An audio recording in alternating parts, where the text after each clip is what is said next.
Okay, welcome to the JC Uncensored podcast show, season two.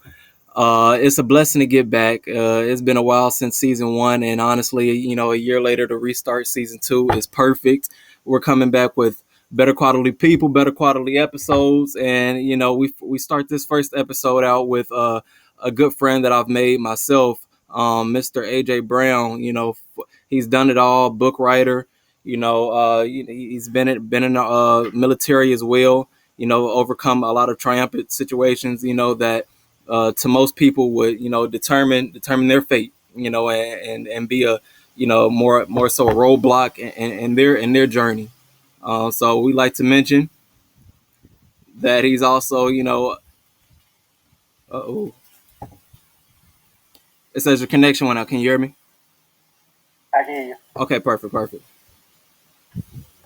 I can get that all out. But yes, we like to introduce Mr. AJ Brown himself. How you doing, brother? Brother, thank you for having me, brother. I appreciate doing this and giving us the time to actually have the chance to speak to one another and to motivate people, right? Give people inspiration, give people that understand mindset is everything, and that if you don't have the correct mindset, it's really going to limit you what you really want to accomplish in your life. Yes, sir. Yes, sir. I mean, well, first and foremost, I kind of want to be able to jump straight into it. You've written a book, Aspire to Inspire, and honestly, I've read the book. I haven't got all the way through it yet, but I've read it. And one thing that I can say that was kind of different than some of the, because I listen to motivational speakers, but something that I would like to pretty much commend you on was just that transparency. And you started off with that. You didn't lead up to it. Or prepare us for it. You got right into it. And, I figure, transparency is one of the most important factors, especially in the motivational field. So, on that note, what was the motivation behind writing, Aspire to Inspire? Well, I mean, the motivation behind writing it was to take what worked for me and put it into the world for other people to possibly benefit from, right? I've experienced a lot of things, highs and lows throughout my life. And I found that positive affirmations and journaling helped me to be the most and staying positive, and my motivated me in my own growth mindset, right? So when I take words of affirmation, I saw that as speaking out loud, and other people can actually use the same thing, right? So now when I wrote this, I wanted somebody else to write their story, right? Because we all have a testimony, right? We all have something to say, and that's what makes us all special, is our testimony. Okay, and you speak on that testimony. What specifically was your testimony? Pretty much behind this whole thing. So we all have trauma in our lives, right? We all have that way of like some things will happen to us, and sometimes we have a hard time really explaining these things and understanding how they're going to actually impact our lives. Mhm. So I wanted to give motivation for other individuals, men, women, all kinds, to say, hey, this doesn't define me. What happened in my life just does not define me, right? Your thoughts, you're just an observer of those things. You can Yes, change those things. And it's okay to fall, because at the end of the day, the phoenix rises from the ashes. that's deep. That's deep. And where did you get that quote itself? The phoenix rises from the ashes. Where did you get that from? So I mean, that's just whole litany of conversation of actually having that looking throughout history, right? Uh huh. Through those down times, that's when you're going to really find out who you really are, right? It's really going to figure out, I'm already down. You only have one option, is to go up, right? You're going to have that power inside of you, of that desire to live to be the best version of yourself. There's only one person you're competing with, you. And we So why okay. not change? I'm sorry, I didn't mean to cut you off. Go ahead, brother. You're good. Nah, you mentioned as far as change and just being a better you. One thing that you quoted as far as in that book was life is full of life events that which can create good or bad habits. Pretty much behind that, what are some good and bad habits that you say you've been able to pick up on throughout the years? Great. That's a great question. So a good habit of mine is my morning routine, right? Reading, journaling, meditating, right? Keep on staying consistent with those habits, because it's going to actually snowball into other good habits, Hmm. into better habits, right? And you're going to identify your cues You're going to identify your routine and your rewards. So all that anytime can change. A bad habit I can continuously work on is biting my nails. Right? Procrastination. You know, when you commit to something, don't delay yourself. Right? Mm-hmm. Because at the end of the day, things are going to happen around you that will eventually delay. But delay is not denial. Right? Mm-hmm. So you have to make sure that you say commitment and you committed to what you're actually doing. Right? Your habits can change at any time. You can train yourself, know your habit loops, the way they function, know your cue, know your routine, and know your reward. The only thing you really need to change is that routine. Right? When you change your routine, you can still have the same reward. It's like biting your nails. What is the satisfaction out of that? You feel some type of release of anxiety, Lisa, right? yeah. Well, why not go read a book? Why not journal? You're still going to have that same relief of anxiety, right? Just change the routine. Okay, so what would you say as in regards to like a tendency breaker? Because let's just say that same person, and obviously, we could be talking to code or anything, but let's say that same person is biting their nails, and they're just so used to biting their nails that once they try to just go read a book, how do you find the self discipline, to pretty much say, what I might chill out on bite my nails. I might go read this book. As soon as you feel that, as soon as you get that, right, you know what's going on in yourself, right? Uh-huh. So say like I'm sitting here writing, I'm journaling, or I'm just writing my books, right? I got more books coming out, right? Mm-hmm. And then I get into that mindset of actually thinking, right? So I might just bite real quick, and I'm like, okay, I just did it again. Mm-hmm. Identify it. Know why you're doing it. My cue was to say I needed to think for a second, and I'm so used to thinking and biting my nails. Well, read. Right? Identify that immediately. Change that routine into a reading moment. Change that routine into say, hey, babe, you have a significant other. Want to have a conversation real quick about anything? Uh-huh. Just to get your mindset away from that, right? Because you can change all those things. Mm-hmm. But then your reward is still the same feeling, right? Right. You're getting that expression, that relaxing feeling. I accomplished something. The reward is always going to stay the same.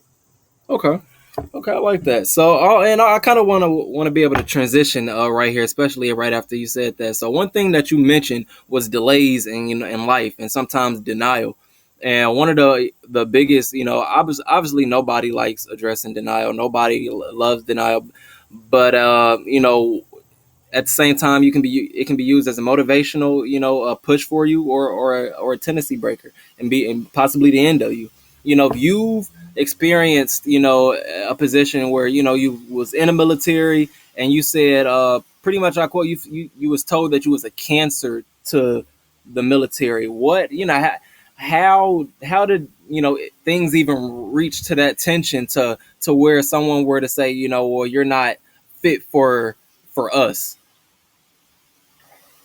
That's deep. So you're programmed, you're trained to be a certain way in the military, right? You're programmed to say this is I, this is the T, these are the S's. I mean, you really are into a whole routine.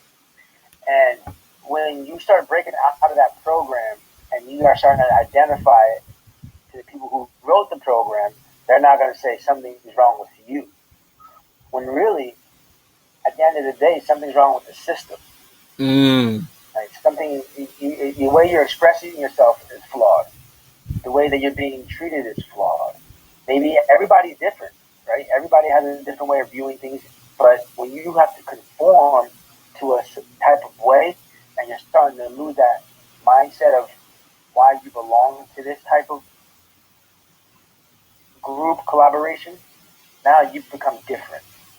And how different? More so, just mentally. What? Because one thing that I can say, Go uh, ahead. no, one thing I can pretty much attest to myself. I've had a best friend that was a part of the military, and still one of my best friends to this day. But he's always been off. Since he's discharged now. He's left and everything, but he's that same guy. I pretty much always talk to. Conversation is good, but you can just tell like, it's just something ain't right. Do you feel as if that's a common problem within the industry itself? Because you talked about conforming to somebody that's not yourself, I would say. Man, yeah. So look, I tell you this much right now. What ends up happening is you go through a change in your own life. And I truly believe a lot of your habits are formed during traumatic experiences. And the military is set up for trauma because you're putting yourself in position to help other people at their lowest time, right? Especially during war, you're the first in to actually give assistance, to give a hand, mutual aid. And you don't really realize when you're going through those motions of it that your brain is now being impacted.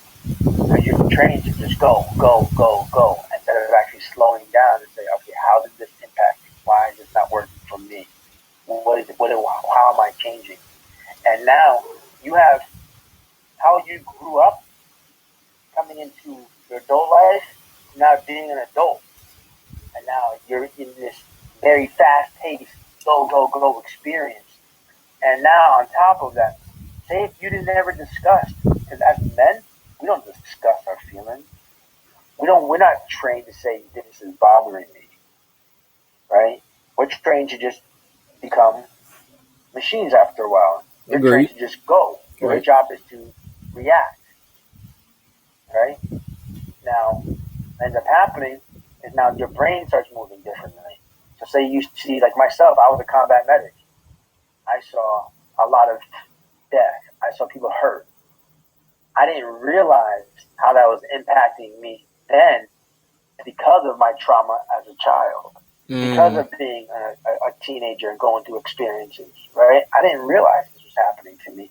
And now this exposure is opening up old wounds. I wasn't taught. I wasn't given the skills to say, hey, something's bothering me. I don't feel good. So you have a lot of these men and women that are going through this experience, and what ends up happening too is now they're conflicting with their own personal selves. It's conflicting how they feel as a person, but now they're battling these demons inside their head. You have this one person on this side of the shoulder saying this is good, while there's other person saying this is bad. And if you don't know how to mold that together, what usually ends up happening, you're going to have an explosion. Right? Now you have two different types of thoughts going to be battling each other, and that causes a huge internal conflict. And if that internal conflict is not actually addressed the right way, if they don't give you the tools, right, to have that understanding that this is what's happening in your life, then you're gonna honestly fail. And it's not meant for you to succeed. It really isn't. And I'm sorry to say that to a lot of people who are military, who are still in the military, but this mindset is not made for you to succeed as an individual. Mm-hmm. It's made for you. It's made for them to succeed with you. Okay, so I'm right. So no, keep going. No, go ahead.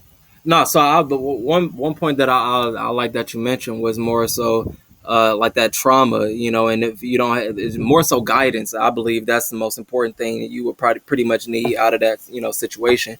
You know, pretty much personally, where did you find within yourself, or did you have somebody behind you that to give you that confidence, or have somebody in your ear to keep you on track, or is this more so like a self like a self thing you pretty much had to get yourself out of?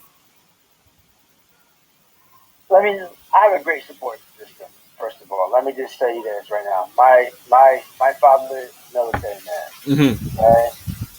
He's been through it, but he has a structure around him to give me that guidance. Right? Mind you, he's my stepfather. My past trauma from my childhood, I don't even know my biological like that. Very when it comes to being disenfranchised and being poor, when it comes to living in the hood, right, quote unquote, Mm-hmm. that's where my life came from as a child. But as a man, I was able to learn from a great man, right? But Mm. still, I was having a hard time assimilating how to make this function in the most productive way possible. I never discussed my issues as a child, Mm. right? Now, how do you conform to something to a society like the military, where they're expecting you to always operate at top notch?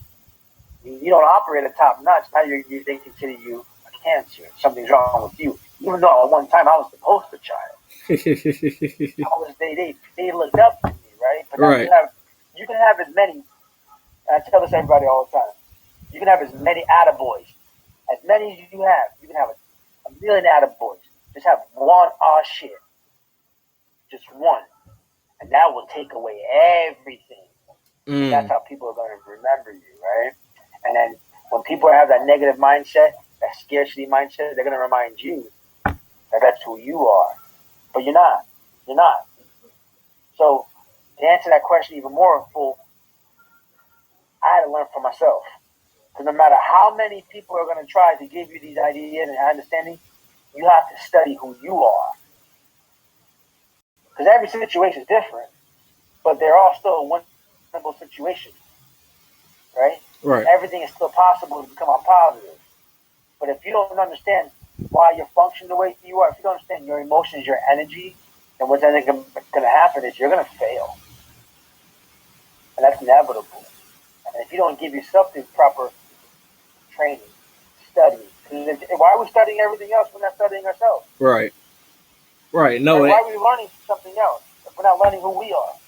Okay, and that actually brings me up to my next question. I pretty much wanted to ask you. So, studying yourself. One thing that you said was, "Why waste my time swiping through social media for hours, letting my brain fill up with crap when I can swipe through my life and study myself and help other people do the same thing."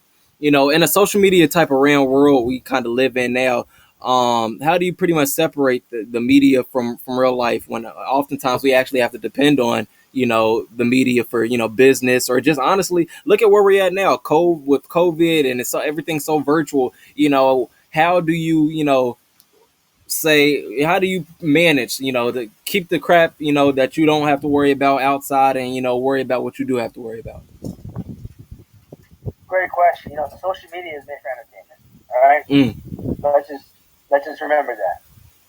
Understanding the word what entertainment means. It's supposed to make you feel good. You're supposed to be able to like get into that mode, right? Mm-hmm. But there's a definite pro and con of social media, but you just need to know go in. You just need to know what matters, and understanding that everything you're seeing is not 100% true. It's not 100% genuine or real, right? It's called entertainment for a reason, Right. right? And when you, when you get emotionally driven into social media, they kind of lock you in onto something, a specific topic, right? Because now you become part of the matrix, right? Basically a So they start metaverse, what they call it. right. So then they start channeling. They start really the algorithm will start finding to push yourself towards you, right? But you have to know these things, right? And you have to be observant to it to say, okay, cut that off. I know why it's doing that. That's not because it'll literally will direct your mindset to go a certain direction, right? Mm-hmm. So instead of getting emotionally involved with social media, get emotionally involved with yourself. Know who you are, right? Pay attention to you're giving that energy to social media. So do it for you. Swipe through your life. Mm. Go back through your history, through your stories. Because I can tell you as much right now, not everybody has their shit together. Right now, everybody understands, right? And you have to really pay attention to that. Okay. So, another pretty much question I had to ask, and I'm just gonna actually pivot over a little bit, but you said you're pretty much another thing. You went through one of the most what's the word I'm looking for? You went. It was a tough time. Going through, especially around the time you pretty much had got arrested or whatnot, got discharged. You said somebody stole almost towards $10,000 away from you. How listen, I can be honest. $10,000 taken away from me. Not only it made me go crazy, but have me wanting to do things that I shouldn't be doing. And that type of mindset. How does that happen? How did that even pretty much arise? Well, yeah, I was in a desperate mindset, Mm-hmm. right? I was crying for help. I really was. I was being overprescribed medication, right? In the Mm-hmm. military, I wasn't staying on top of my my condition, right? Because I've been diagnosed with extreme PTSD. I have a bad back injury. I have neuropathy in my feet. I have a lot of issues from the military. Mm-hmm. And when I was taken advantage of, I went back to the training I was taught. Remember, we're always talking about training. Of course. Right? And so you have to deprogram this stuff because that's a paradigm shift. If you constantly stay in the same type of mindset, the same paradigm you were in, say, a year ago, not even, say, a month ago, you need to be learning something more to actually keep on driving yourself forward to be the best version of yourself. Now, I was stuck, right? Here I am in my own way, going that victim feeling, okay? And I was told, you're a victim, you're a Mm-hmm. victim, you're a victim. So I believed it, right? Mm-hmm. And those lies became my truth, right? That's So deep. then I had to really understand what was happening to me. But I didn't, it was too late by then. I already had gotten into a situation. These things right here, they're not made to hurt people with, right? You should be building up. And I unfortunately got into a desperate mindset where I felt like I needed to react. Mm-hmm. And what ended up happening to me, I got sent to prison for 3 years. Right? Here I am, the poster child of the Air Force. Now all of a sudden I became a cancer. Now I'm not being, my mindset's not correct. My PTSD is really bothering me. I'm having internal injuries. I'm all over the place. Right. Right? And nobody said one. Go ahead. And like you said, a lot of people are labeling you with these type of things as well. So it necessarily doesn't help for you to, internally for you to be like, well, I'm cool. If everybody's saying, well, you're not right, now you're thinking, I'm mentally, I have to be mentally messed up. I'm not right. I'm not right. Something's wrong with me. Right. So you have these voices in your head that that are really saying you're wrong. Right. Right. And that's not the type of mindset you're supposed to have. That anxiety mindset it'll cause depression. It will cause dis-ease, not disease, dis-ease. Mm-hmm. And when you start feeling dis-ease, you're going to operate in a way that your subconscious is your emotional mind, right? So when you actually, that your subconscious will actually tell your body how to react. It's going to cause that internal clock to say, go, don't go. My conscious mind, your conscious mind, all of our conscious mind is our thinking mind, right? It's whatever you're thinking is then going to get translated to your subconscious. Now that becomes how you actually perform. And when you're not feeding yourself, when you're not eating the right foods, you're not listening to the right messages, when you're not actually studying who you are and you believe this negative stuff is the truth, what are you going to do? You're going to fail. And you're doing it to yourself. Right? Right. Self-sabotage is probably the number one thing most people do. They don't even realize they're doing it because of what they're reading, what they're eating, what they're talking about, right? Who their friends are. So how would you suggest somebody pretty much, more for a pivot out of a situation to, let's just say, you're the bright light in a den full of friends, that you're the motivation, you're the chosen one, I guess, and you're met with so much negative energy. How do you try to pivot out of that? Change your friends, change your surroundings, get out of there, run, fire drill. Listen, at the end of the day, you can bring the horse to the water, but you can't make the horse drink the water. Okay? Now, show me your 5 most influential friends. Show me the 5 people you're hanging out with.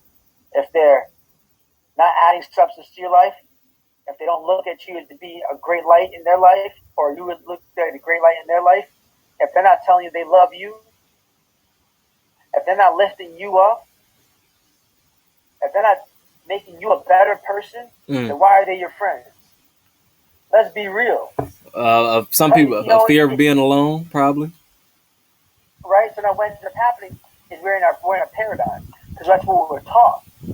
But if you don't have the tools, right, to tell yourself, because you get that self-talk, right? If you don't have the tools to tell yourself you need to move on from this, then you're going to continue to go down that road. If you're the smartest person in your 5-person group, I'm going to tell you right now, you're the dumbest person there. And explain that. Explain, and why is Okay. that? Okay. So if you can identify this person's failing you, Mm-hmm. that person doesn't have your best interest. Mm-hmm. That you feel like you're aspiring to be the best version of yourself. Mm-hmm. If you're understanding how life is really working around you to be the best version of who you are, then why are you still standing still with those same people? Because that's dead weight. See, remember I said this. You have your conscious and your subconscious. Mm-hmm. If you're sitting still, not saying a word, and you have all this negativity around you, right? And you Mm-hmm. don't have people lifting you up, then that's what you're listening to. Mm. That's your audience, right? So even though you're the smartest person in the group, you're the dumbest person standing there now. Why haven't you moved on from it? Right? Because all they're going to do is bring your mindset down, is lower your subconscious, your self-esteem, right? Your self-image. If you think you're $1 million, then act like $1 million. It's deep. Break through that glass ceiling. You're still hanging out with those individuals that want to see you be like them, then you're wrong. Most definitely. Nah, I get you on that. So okay, I got a more so a combat question in regards to that. So, you know, what would you say towards people that more so feel as if, a fear, a fear of letting some people go, let them go regardless, Love, okay? because that could be the most Love. dangerous, drug. The most dangerous drug there is love. So like I said, with that love being there, how do you pretty much, function? Because you gotta really love yourself first, though. That's what I mean. Love. Look at yourself. Love who you are first. Because if you're not loving yourself, if you're letting people hurt you, then you don't love yourself. That's deep. If you're letting people pull you down, then you don't love yourself. That's deep. If you're letting people influence your brain cells, say this is who you are, and knowing that that's who you're not, then you don't love yourself. Forgive yourself first, and then say, "Hey, I love me," because I wouldn't do that to me. If you wouldn't do that to somebody else, then why are you letting them do that to you? You don't have any respect for yourself then. How are they going to respect you if you don't respect yourself? That's deep. That's deep. Well, okay, Right? so So love yourself first, because you can't love anybody else if you don't love yourself first. okay, and that actually brings up a more so personal point I want to grab into. You've been to a point to where you was, now seeing you high on love, and that's great. I want to be able to congratulate you on that as well. But there's also a time in your life to where, you was at a low moment of love. Went through a divorce around 2014. How do you, coming from that, a lot of people come out of the divorce and never be the same. Love, especially love standard wise. So, how do you how hard is it to fall in love again after experiencing, that type of feeling? Ah, man, that's a great question, and I'm gonna tell you much right now. Mm-hmm. You don't really have to worry about failing at that, Mm-hmm. right? Because like it's a lesson. All right, let's everybody understand. Every moment in life is a lesson to be. There's a lesson. There's something to be learned from it. You're never too old to learn. You're never too young to teach. Mm.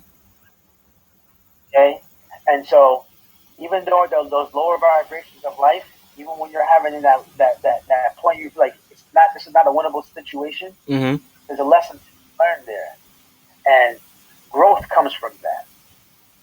So if you actually sit down and journal, which is the reason why I wrote Aspire to Aspire, is you got to journal this stuff out. You got to read your own words, right? And you have to be able to forgive yourself, because at the end of the day, there's a reason why you got divorced, Yeah. right? It's not just from the other person; it's from you too. What did you do that the reason why you did not succeed at something? Own it and realize that at least you were able to love. Mm-hmm. You now know how to love, Mm-hmm. right? Don't take away from that and say, "Oh, well, it didn't work out. I don't want to move on." No, but one thing somebody brought out of you during that situation is they taught you how to love. Not everything is meant to last forever, right? It's And deep. then you have to be able to say to yourself, "I want to do it again. It's okay. It's okay to hurt. You're gonna learn something from that. Makes you into a Because if man, they you say. didn't, That's what I'm saying. If you did it, then what's gonna happen? You're just expecting things to always be good. Come on. So was We know that every business person out there has failed in life. We know people have gone bankrupt. This is the greatest people in the world have been bankrupt. yeah. And without that failure, they would not know how to succeed. Okay, so one thing I actually want that brings up another point. So advice wise to a lot of people that may be in a familiar situation to where you was at. I've seen a lot of people come out of the pipeline of the correctional system and never honestly get back on their feet. It's just emotionally they're not even the same anymore. Like they don't know how to get themselves back out there. You took the initiative to write a book. You took the initiative to motivate change, and you've surrounded yourself around a lot of great names in the industry that we know. Good and bad. But at that same time, what is your advice to somebody that is getting out? Let's just say they getting out soon and don't know pretty much where to go after. Own it. Own who you are. Mm, And forgive yourself. It's all mm, good. Look, I understand the citizen rate, going back to being incarcerated, is mm-hmm. over 80%. Right? Man. Think about that, everybody. Over 80%. So there's a system that's already built for you to fail. Okay? So put yourself in the best possible situation. I know we all don't have the greatest support. I fortunately have a great support system. Like I said when we first started this off, I have a great Mm-hmm. support system that believed in me. Right? And if you are hanging out with the same people that are the reason why you went in the first time, then what do you expect to happen? Right? That's a form of insanity. Mm. Right? That's the definition of insanity. Yeah. Expecting new things to happen out of the same type of situations you put yourself into.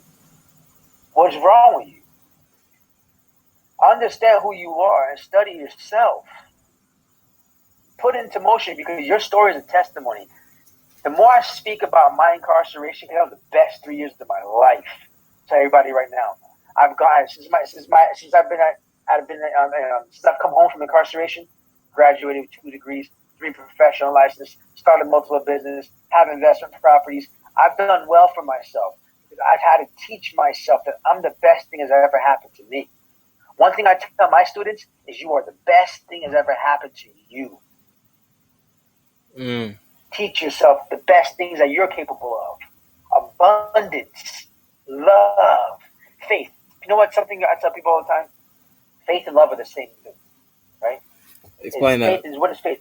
Believing in something you cannot see, Yeah, right? I would agree. Right? That's love. That's love. Yeah, because you really can't. I mean, but Okay. in a sense, somebody could show you a form of love, but I mean, you really can't necessarily, I guess, see it. I would agree. Okay, okay. Can't see it. You can't see it. That means such a big to your heart, to who you are as a person. If you can't see it sometimes, or you truly believe in it, you can't hate that thing.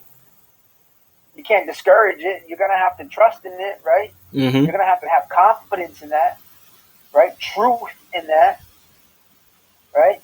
And now you're eventually gonna say, oh, wait a minute, damn, I actually love this. This is something I actually love, right? So embrace that because you are the best thing that's ever happened to you. You, nobody else, Jordan. You're in competition with you. All right. When people are in competition with you, cool, because you're in competition with you. Most definitely, and I like to Don't worry win. about it. That's just noise. Was it? Hold on, said that you said it was just noise. Yeah, that's just noise. People I want to like drown that. you out, I like that. I right? Know how one to tune that out. Go ahead, brother. one more point I actually wanted to add one, no, more so a question. So you named a couple of keywords as far as of importance in your book. Let it be limitless, fearless, purpose, love, forgiveness, deliberate, believe, and conquer. If you could give me a top three and rank, what would they be? Love, forgiveness, belief. Deep. All right. That's deep. You cannot hate Because hate will cause disease. It'll make you sick. Find the good in everything, even if it's starting to make you upset. Find the good in something. Before you react on it, sit back and relax. Do not be proactive. Do not be reactive. Be proactive. Get ahead of it. That's deep. And we're actually almost running out of time. Is there anything you pretty much want to leave everyone with? You can follow me at It's AJ Brown Official. You can find me on Instagram, It's AJ Brown Official. You can find me on Twitter, It's AJ Brown Official. Facebook, It's AJ Brown Official.